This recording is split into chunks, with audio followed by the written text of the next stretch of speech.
need to have everything in line when you do this stuff.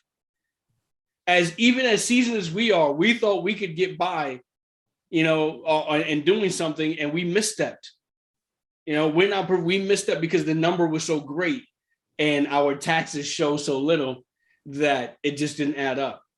So you guys, that's another thing. If you're doing the Burr method and you don't have your taxes right, or you don't have, the income to show that you can afford, then you may not have that. You might be stuck and you can't pull your money back out. This is real life.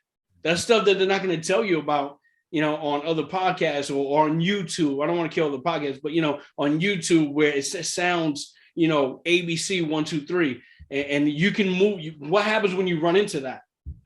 That's my next question. Are you when that happened? I know it was in the past. It's not like it's right now, but was that a dead end for you, or did you figure out a way? Listen, it took all the air out of my balloon, but then just Jerry. We're always gonna figure it out. To be.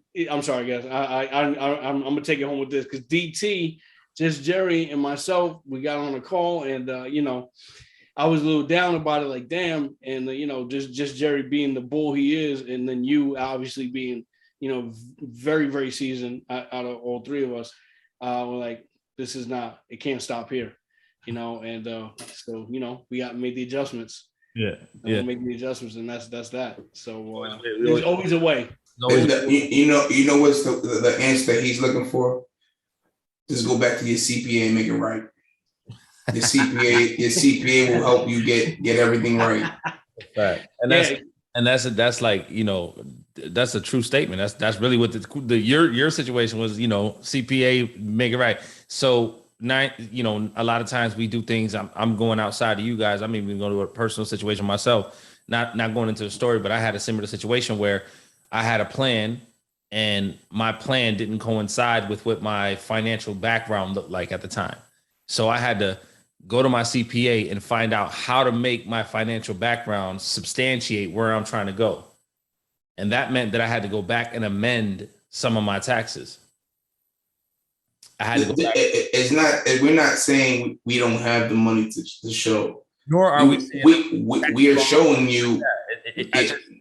I didn't. So my bad to cut you off, G. My CPA now is not the CPA I had before. Absolutely not. Mine's either. My CPA before was like, they did what they knew best, and they did what I don't know what they know. I didn't go to school with them. I didn't give them their certificate or whatever the case may be. But my CPA before wasn't as seasoned in real estate and tax law in my market as my new CPA. So my new CPA overlooked what my old CPA did and said, this is where you messed up. And that CPA is your CPA when you mess with H.G.R.G. 100%. Our CPA, this is what I'm trying to tell everybody. Our CPA, the one that's bailing us out, right? Because we misstepped before we had them, is on the team and is available to you. HGRG.club. That's all I'm saying. But go ahead. Sorry. Absolutely. So what we're not saying is we're not telling you we don't have the money. We're supposed to do what we got to do to keep the money. Mm-hmm. Right. So when we try to keep the money, you got to do a couple things to make sure you keep the money. And that could bite you in your ass, is what I'm trying to tell you. So that's what happened, and we figured it out. We're pushing through it. Which is another thing that we teach as people come through and take this mentorship, this course, this class. We always say, we went through it so you don't, right? So we spent the last so many years doing things and thinking this is the right way. Now we stand corrected. We know what the right way is. So somebody coming in, or even somebody that's already seasoned, we can advise, hey, listen, that ain't what you want. This is the way, because we were advised and we went through it. We did, you know what I'm saying? So go ahead, G, my fault. No, I was not.